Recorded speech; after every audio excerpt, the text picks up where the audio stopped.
So X equal to √30 minus X అయింది.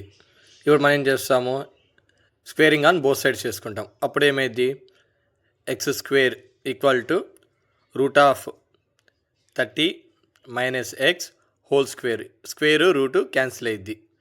అప్పుడు ఏమైంది, x square equal to 30 minus x. ఈ మొత్తం టర్మ్స్ని మనం ఇటు తెచ్చుకుంటాం. అప్పుడు ఏమైంది, x square equal plus x minus 30 equal to 0. ఇక్కడ ఏదైనా 2 నెంబర్స్ని మల్టిపుల్ చేస్తే మనకి 30 రావాలి. అదే 2 నెంబర్స్ని సమ్ చేస్తే 1 రావాలి. అంటే 30 యొక్క ఫ్యాక్టర్స్ కనుక్కోవాలి. 30 ఉన్న ఫ్యాక్టర్స్ ఏంటి, 5, 6. So X square plus 6x minus 5x రాసుకోవచ్చు. సో చూద్దాం ఇప్పుడు దాన్ని.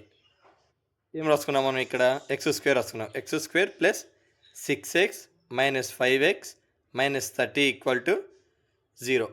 దీంట్లో మనం ఎస్ టర్మ్ని కామన్ తీద్దాం. అప్పుడు ఏమైంది, x into x plus 6 minus 5ని కామన్ తీద్దాం. X minus x plus 6 that equal to 0 అయింది. ఇప్పుడు x plus 6 equal to 0 or x minus 5 equal to 0 that equal to x equal to అటు వెళ్తే -6 అయింది. So X equal to -6, X అటు వెళ్తే plus అయింది. X equal to +5.